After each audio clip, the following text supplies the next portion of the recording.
कोणकोणते येतात? जे दात लहान मुलांमध्ये येतात त्याला आपण म्हणतो मिल्क टीथ सेट. आणि या मिल्क टीथ सेट मध्ये कोणकोणते दात येतात बघा. हे बघा, इन्सिसर्स आहेत, कॅनाइन्स आहेत आणि 2 मोलार आहेत, पण प्रीमोलारच्या ठिकाणी असतात. Premolars and wisdom teeth, last molar are absent in children's. म्हणजे याच्यामध्ये इन्सिसर येतात सगळेच, कॅनाइन्स 2 येतात, प्रीमोलार्स आर absent in children's. आणि पुन्हा 6व्या वर्षानंतर हे गळू लागतात, एक एक गळून जातो, नवीन तयार होतो. आणि बघा माग इथं प्रीमोलार काय काय आहे? इन्सिसर आहेत, कॅनाइन्स आहेत. प्रीमोलारच्या जागेवर 2 मोलार असतात, प्रीमोलार्स आर absent. आणि मोलार मधली अक्कलदाढ सुद्धा लहान मुलांमध्ये नसते. असे एकूण किती असतात बघा लहान मुलामध्ये? याचा फॉर्म्युला जर बनवला आपण तर 2 इन्सिसर त्याच्यामध्ये असतात, 1 कॅनाइन त्याच्यामध्ये असतात आणि मग त्याच्यानंतर 2 मोलार असतात. म्हणजे लहान मुलांचा डेंटल फॉर्म्युला काय? 2102 डिवायडेड बाय 2102 असे एकूण 20 दात असतात. कोणते नसतात? प्रीमोलार नसतात, अक्कलदाढ पण नाही.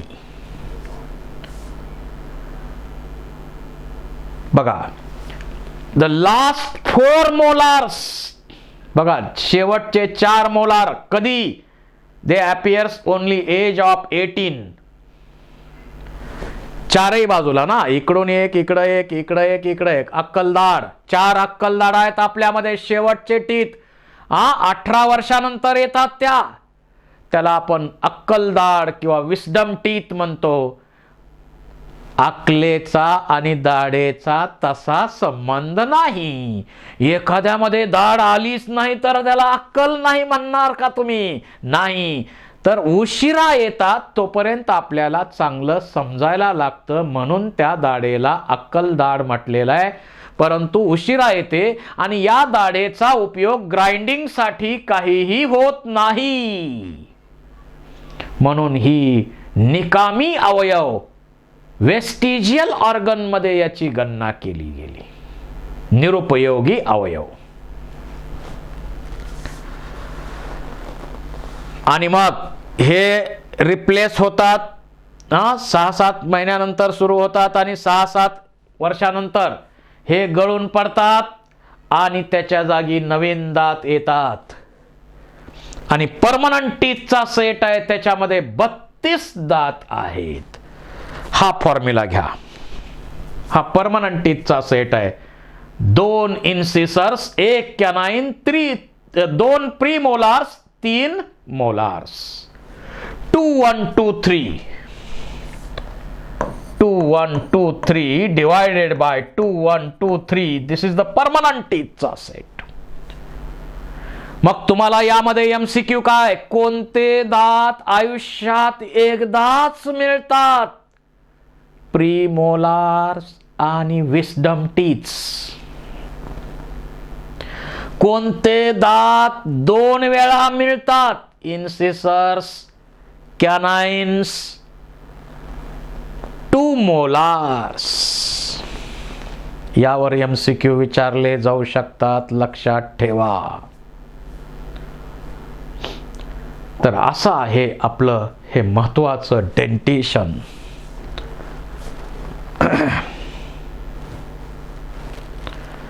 बघा लहान मुलांचं बघा 2102 डिवायडेड बाय 2102 20 दात. आणि आपलं 2123 डिवायडेड बाय 2123 32 दात. सगळ्यात जास्त दात हॉर्स मध्ये आहेत. पिग्स मध्ये आहेत. आता या टूथचं स्ट्रक्चर आपण पाहिलं तर हे सर्वात हार्डेस्ट मटेरियल कोणतं आहे तर इनॅमल. इथं कसप दिसतात कारण फूड टिकून राहिलं पाहिजे बारीक करताना. हे इनॅमल आहे, hardest material in our body. त्याच्यानंतर हे डेंटाईन आहे आणि त्याच्यात मग ब्लड व्हेसल्स नर्वचा सप्लाय असलेला हे पार्ट आहे तो त्याला काय म्हणतो पल्प. त्याला आपण पल्प म्हणतो. आणि हे रूट आहे, हे सॉकेटमध्ये फिट केलेलं असतं. So this is our dentition.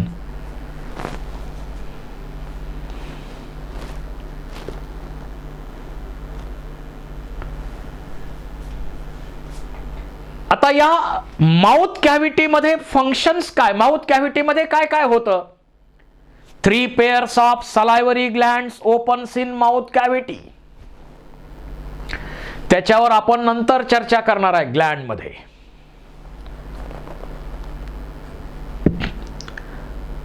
या ठिकाणी फूड घेतलं जातं,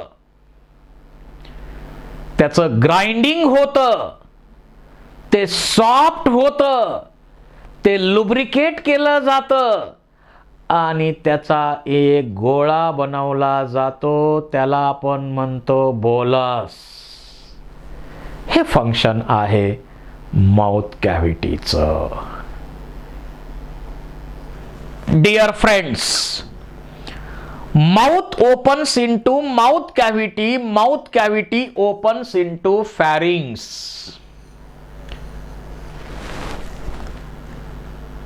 हा जो पार्ट आपल्याला दिसतो हा कंप्लीट पार्ट म्हणजे फॅरिंग्स आहे.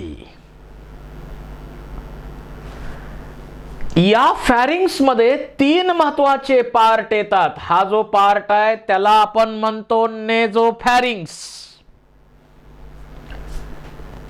या नेझोफॅरिंग्स मध्ये इथं नाकाचं ओपनिंग, इकडून नाकाचे असे हे नेझल कॅव्हिटी, नाकाचे हे इंटरनल नेअर्स आहेत.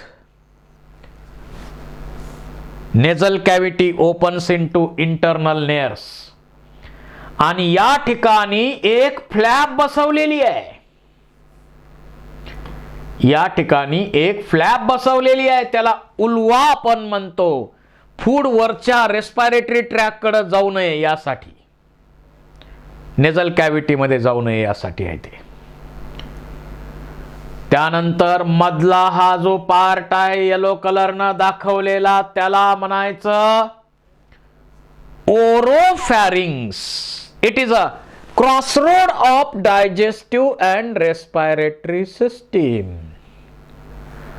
ज्याप्रमाणे 2 रोड एकत्र येतात, एक चौक तयार होतो, तशा प्रकारे हा डायजेस्टिव्ह आणि रेस्पिरेटरी सिस्टीमचा क्रॉस रोड आहे. आणि मग जिथं चौक असतो तिथं ट्रॅफिक पोलीस पाहिजेच. इथंही आहे.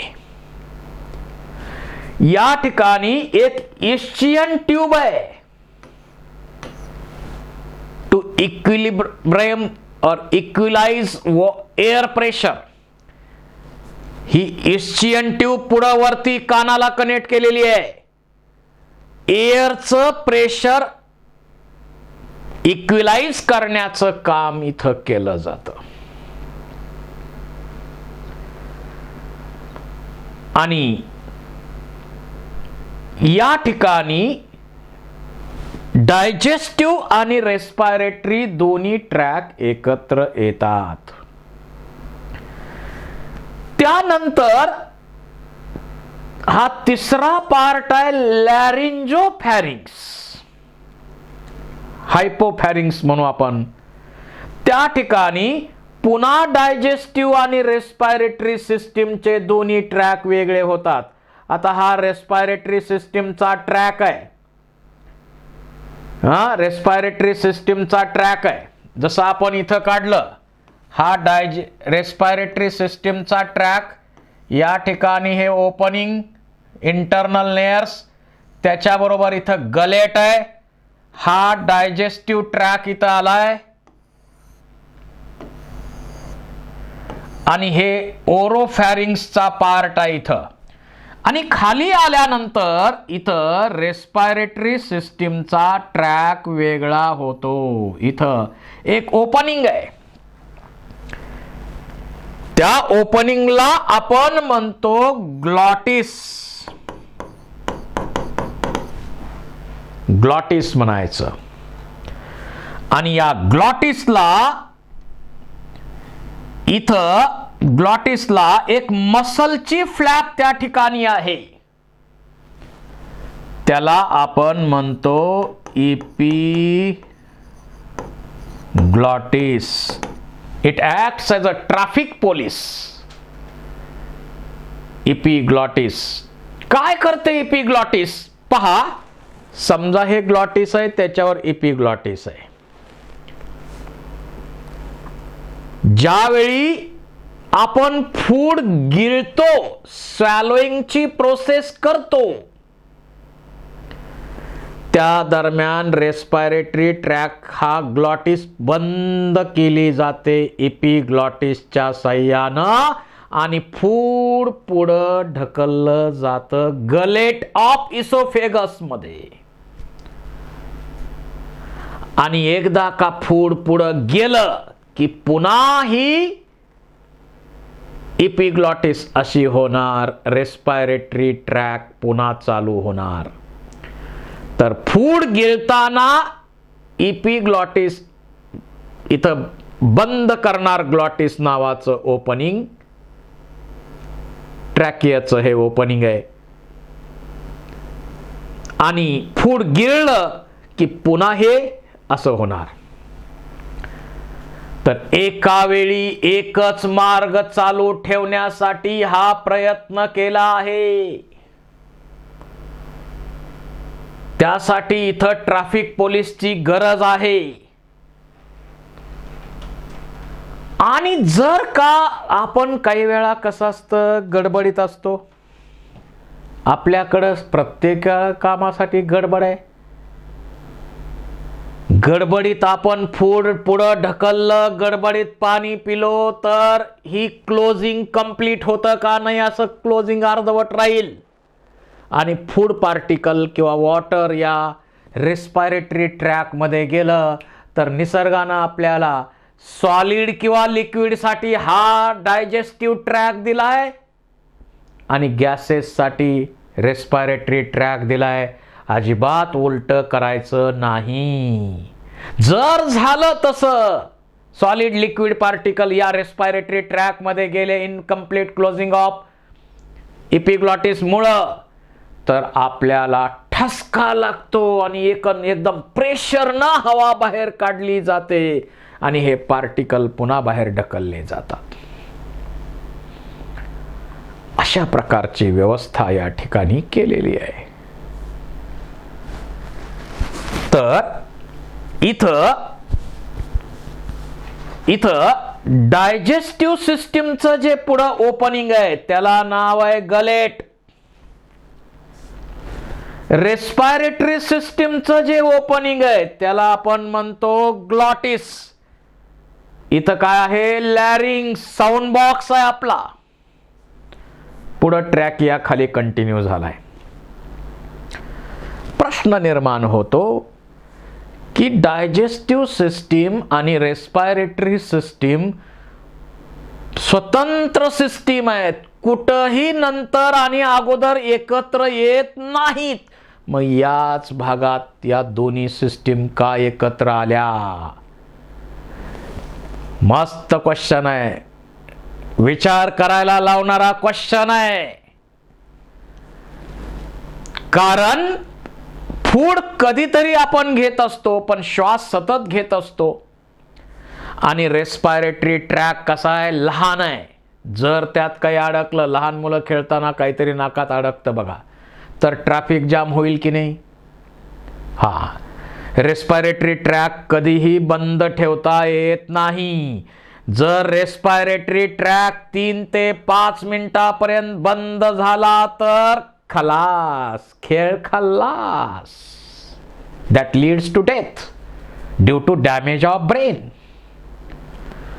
आणि मग रेस्पिरेटरी ट्रॅक मध्ये जर वरच्या भागात काही अडथळा निर्माण झालाच, ट्रॅफिक जाम वरती झालाच, काही वेळा होतं ना आपलं ट्रॅफिक जाम, श्वासच घेता येत नाही, अशा परिस्थितीमध्ये जर इकडं ट्रॅफिक जाम झालं तर डायरेक्ट आपण एक्सप्रेस हायवेला येतो.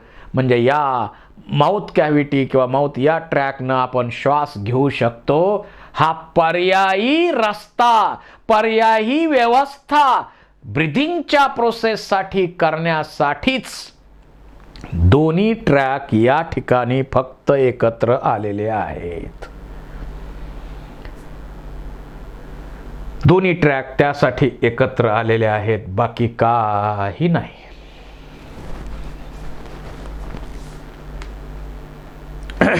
कार्टिलॅजिनस एपिग्लॉटिस आहे, ओपनिंग लॅरिंग्सचं ओपनिंग ग्लॉटिस, आणि त्याच्यामध्ये बॅकफ्लो, त्याच्यामध्ये फूड एंट्री किंवा सॉलिड लिक्विड जाऊ नये यासाठी व्यवस्था आहे.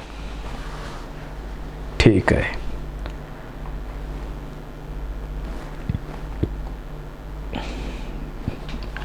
त्यानंतर नेक्स्ट पार्ट आहे इसोफेगस. या गलेट वरचं ओपनिंग कुठं आहे? त्या फॅरिंग्स मध्ये, फॅरिंग्स मध्ये कुठलं ओपनिंग आहे? तिथं गलेट. तिथून खाली स्टमक पर्यंत ही जी तुम्हाला डक्ट दिसते, त्या डक्टला आपण म्हणतो इसोफेगस. 25 ते 30 सेंटीमीटर, 25 ते 30 सेंटीमीटर एवढ्या लांबीची ही डक्ट आहे. मस्क्युलर ट्यूब आहे, मस्क्युलर ट्यूब आहे. आणि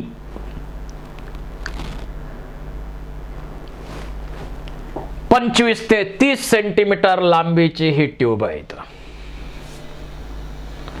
वरचं ओपनिंग फॅरिंग्स रिजन मध्ये काय? गलेट. आणि खाली ओपनिंग कशात आहे? स्टमक मध्ये ओपन होणार. हा एकमेव पार्ट आहे की ज्या ठिकाणी डायजेशनची कुठलीही प्रोसेस होत नाही. No digestion at all, only to push the food by peristalsis. एवढंच काम आहे.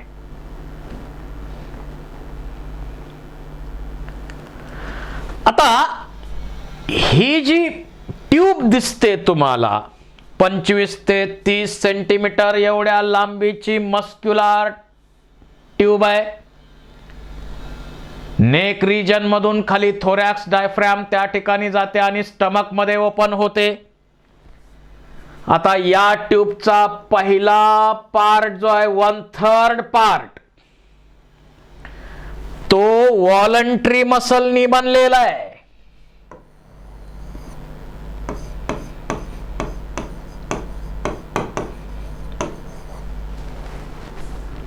त्यानंतर हा मिडल पार्ट आहे, हा व्हॉलंटरी प्लस स्मूथ मसलनी बनलेला आहे. आणि हा लोअर 1/3 पार्ट आहे, हा फक्त स्मूथ मसल्सनी बनलेला आहे. हे लक्षात असू द्या.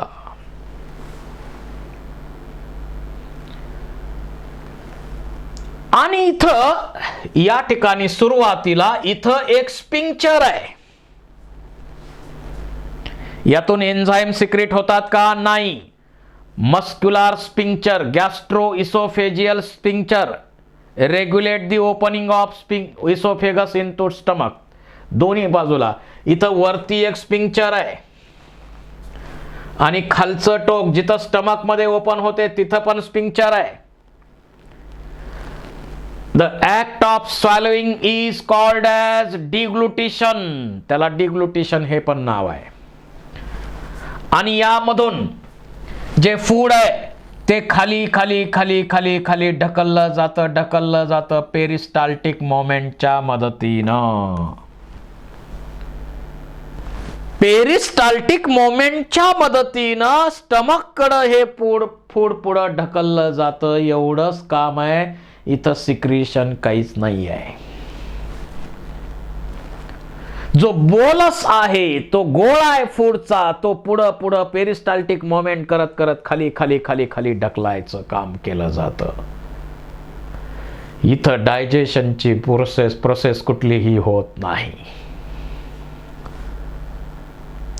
जर आपण सॉलिड फूड ढकललं तर ते स्टमक मध्ये पोचण्यासाठी 8 सेकंद एवढा ड्युरेशन लागतो. आणि जर लिक्विड फूड इथून गेलं तर फक्त 2 सेकंद एवढाच ड्युरेशन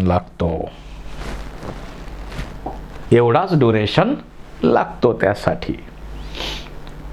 तर अशा प्रकारे फक्त फूड पुढं ढकलणं पेरिस्टाल्टिक मोमेंटच्या सहाय्यानं हे फंक्शन आहे या इसोफेगसचं. त्यानंतर पुढचा महत्वाचा पार्ट आपल्या या भागात आहे stomach, muscular bag stomach. Oesophagus इथं ओपन होणार. इसोफेगस इथं ओपन होणार. स्टमक मध्ये ओपन होणार. मस्क्युलर बॅग आहे. इट कन्सिस्ट ऑफ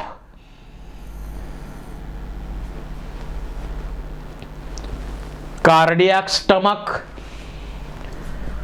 हा उंच असलेला भाग दिसतो फंडिक स्टमक, हा मधला पार्ट आहे बॉडी ऑफ स्टमक, आणि हा शेवटचा पार्ट आहे पायलॉरिक stomach. So this muscular bag is divided into 4 parts: cardiac stomach, fundus, body and pyloric stomach. Cardiac stomach या ठिकाणी एक स्पिंक्चर असते. इसोफेगस इथं ओपन होणार. त्या स्पिंक्चरला आपण म्हणतो कार्डियक स्पिंक्चर. कार्डियक स्पिंक्चर आपण म्हणतो.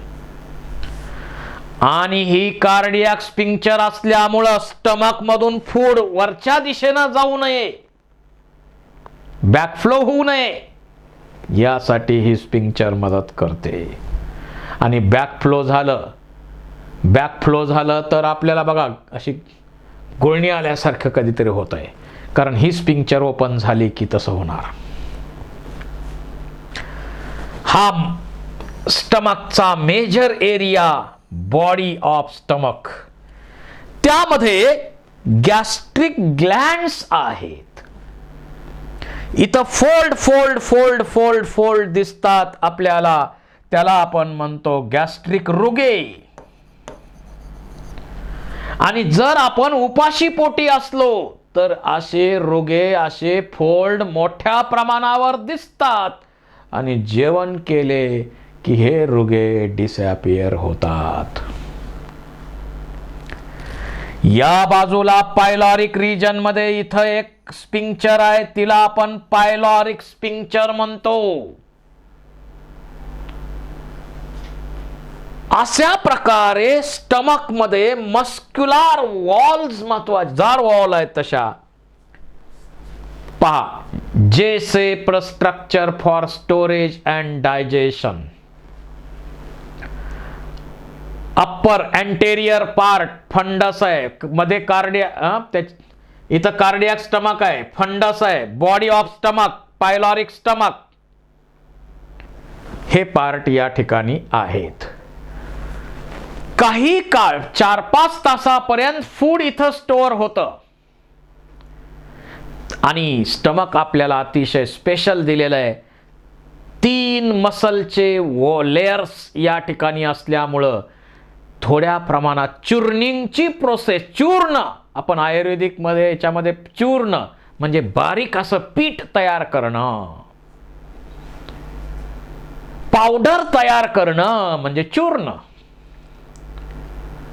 ती चूर्निंगची प्रोसेस या ठिकाणी केली जाते. त्याचबरोबर प्रोटीन डायजेशन इथं सुरू झालेलं असतं. तर अर्धवट बारीक करायचं राहून गेलं तर हे अर्धवट बारीक करायचं राहून गेलं तर ते फूड बारीक करण्याचं काम या स्टमक मध्ये केलं जातं. म्हणजे मेकॅनिकल डायजेशन पण होतं आणि केमिकल डायजेशन तर होणारच आहे. प्रोटीन डायजेशन एस्पेशली या ठिकाणी होणार आहे. बाकीचे चारा खाणारे ॲनिमल पाहिले तर त्यांच्या स्टमक मध्ये असे 4 कंपार्टमेंट दिसतात. ते काय करतात, भरभर चारा खातात, स्टोअर करतात, चारा खातात स्टमक मध्ये, चारा खातात स्टमक मध्ये, चारा खातात स्टमक मध्ये, आणि पुन्हा कुठंतरी निवांत बसतात आणि मग स्टोअर केलेला चारा इकडं आणतात, बारीक बारीक बारीक बारीक करणार आणि पुढं ढकलणार. त्याला आपण म्हणतो रवंत करणे. आपल्याला रवंत करायची गरज नाही.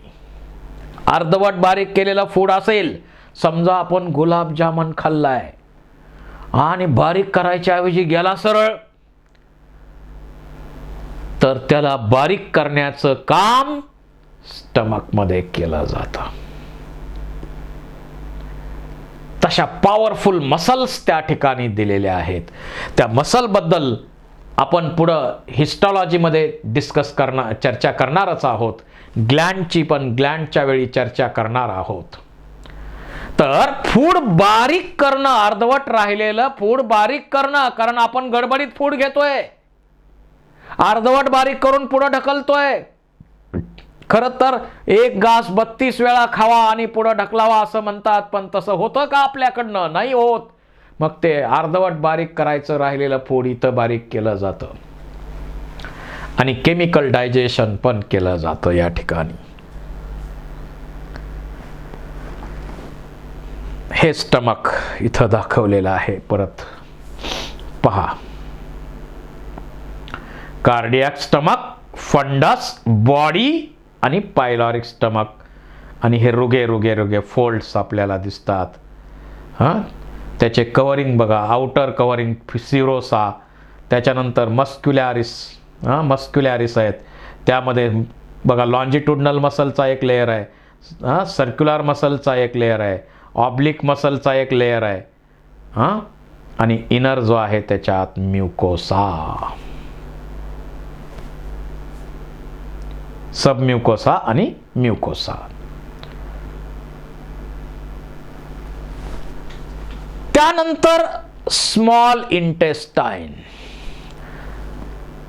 सर्वात लॉंगेस्ट पार्ट आहे हा, 6 ते 7 मीटर लांबीचा small intestine. Actually chemical digestion complete करणं आणि डायजेस्टेड फूड तिथून ब्लड किंवा लिम्फ इथं ॲब्सॉर्ब करणं, हे काम स्मॉल इंटेस्टाईन मध्ये अनेक एन्झाईमच्या मदतीनं केलं जातं. This small intestine consist of 3 main parts. बघा, 6 to 7 meters in length, 2.5 centimeter in diameter. आणि इथं सुरुवातीचा हा जो सी शेप्ड पार्ट दिसतो त्याला म्हणायचं डिओडेनम. मधला जो पार्ट आहे त्याला म्हणायचं जेजुनम आणि टर्मिनल पार्ट आहे त्याला म्हणायचं इलियम. टर्मिनल हा लॉंगेस्ट पार्ट असतो, 3.5 मीटर आहे तो ileum. So it consists of duodenum, jejunum and ileum. 3 part आहेत. पहा, डिओडेनम सुरुवातीचा पार्ट, यू शेप्ड पार्ट आहे तो. 25 सेंटीमीटर लांबीचा पार्ट आहे आणि याच भागामध्ये बाईल डक्ट, लिव्हरची आणि पॅनक्रियाज दोन्ही याच डिओडेनम मध्ये ओपन होतात. जेजुनम त्याच्यानंतर 2.5 मीटर एवढ्या लांबीचा मधला पार्ट जो आहे तो जेजुनम पार्ट आहे. आणि इलियम लास्ट पार्ट आहे, 3.5 मीटर लांबीचा हा पार्ट आहे. आणि digestion and absorption of food mainly occurs in ileum. Ileum मध्येच डायजेशन कंप्लीट होतं, तिथूनच ऍब्सॉर्प्शन पण केलं जातं. आणि ileum opens into caecum through ileocaecal wall. एक वॉल आहे, त्याच्या साह्यानं ते सीकम मध्ये ओपन होणार. पहा स्मॉल इंटेस्टाइन. डायग्राम वरून आपल्याला हे क्लिअर होतंय. या स्मॉल इंटेस्टाइन मध्ये तस तर लिव्हर ओपन झालंय सुरुवातीला डिओडेनम मध्ये, पॅनक्रियाज ओपन झालेले आहे, या 2 ग्लँड तर ओपन झालेले आहेत. आपण त्याचे डिटेल नंतर स्टडी करणार आहोत. पण इंटेस्टाइनल ग्लँड सुद्धा त्यामध्ये आहेत. ग्लँड मध्ये आपण त्याचा स्टडी करणार आहे. तर duodenum, jejunum, ileum. Duodenum 25 centimetre लांबीचा सुरुवातीचा कर्व्ड पार्ट आहे, सी शेप्ड पार्ट आहे. 2.5 मीटरचा मधला पार्ट जो आहे तो जेजुनम आणि 3.5 मीटर लांबीचा शेवटचा पार्ट इलियम. आणि तिथंच डायजेशन आणि ऍब्सॉर्प्शन कंप्लीट होतं जे इलियम मध्ये. असा 6 ते 7 मीटर लांबीचा हा पार्ट म्हणजे स्मॉल इंटेस्टाइन. फंक्शन काय? डायजेशन, केमिकल डायजेशन कंप्लीट केलं जातं आणि डायजेस्टेड फूड इथूनच ऍब्सॉर्ब केलं जातं.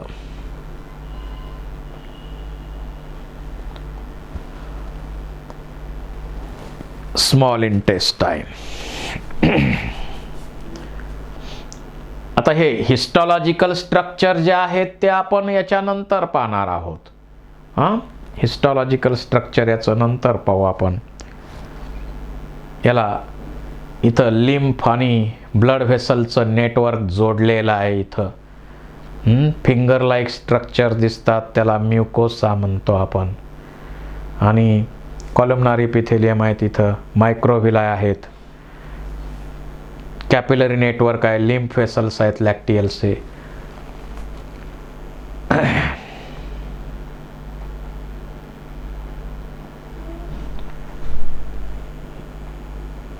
हिस्टॉलॉजी आपण नंतर बघणार आहोत. त्यानंतर large intestine.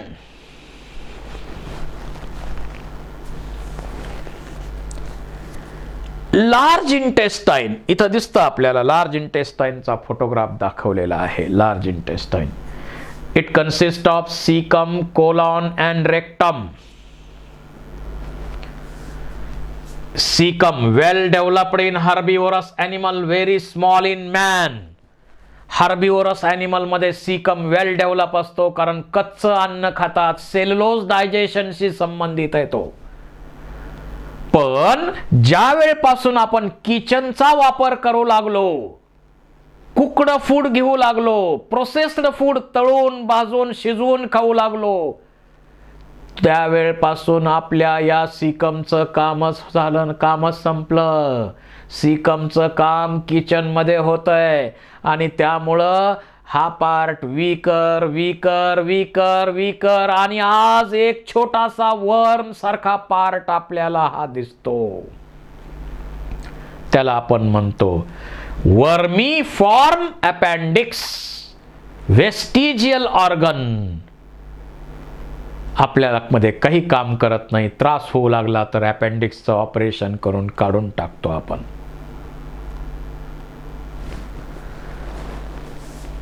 Arising from caecum finger like vestigial organ vermiform appendix मधला कोलॉन. या कोलॉन मध्ये हा मेजर आहे पहा. कोलॉन सीकम झाला, इथं अपेंडिक्स दिसतंय.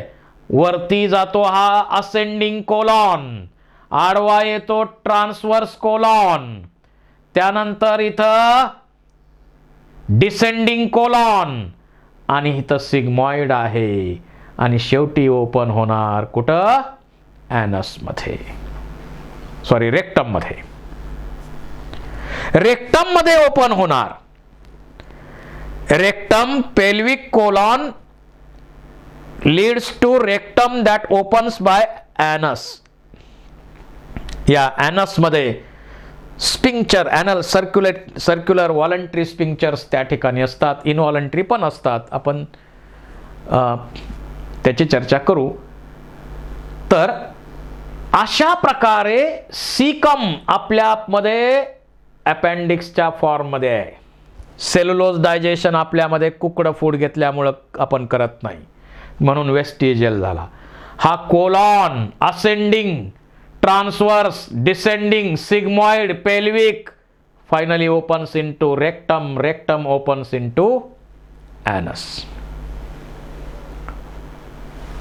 Rectum opens into anus. पहा,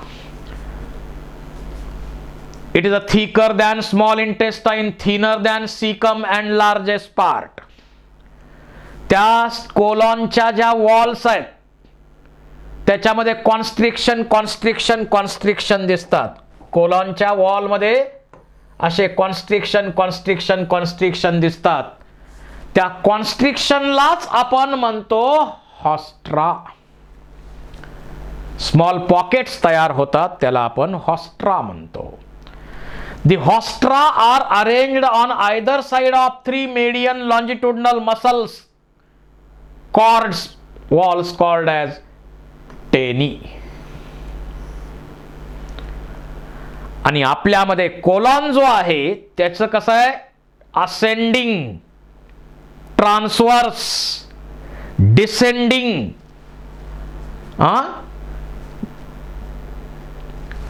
त्यानंतर सिग्मॉइड, पेल्विक असे रिजन त्याचे होतात आणि ते कशामध्ये ओपन होणार? Finally opens into rectum. पहा, ascending colon, transverse colon, descending colon, sigmoid, pelvic, finally opens into rectum. Rectum मध्ये आता या लार्ज इंटेस्टाइन या कोलॉन मध्ये काय केलं जातं? अनडायजेस्टेड वेस्ट या ठिकाणी येतं. अनडायजेस्टेड वेस्ट या ठिकाणी येतं. त्याच्यामधलं वॉटर मोठ्या प्रमाणावर काढून घेतलं जातं. काही सॉल्ट इथं एक्सक्रीट पण केले जातात आणि ते वेस्ट हळूहळू सॉलिड होतं. आणि असं solid undigested waste temporary पिरियडसाठी rectum मध्ये स्टोअर केलं जातं.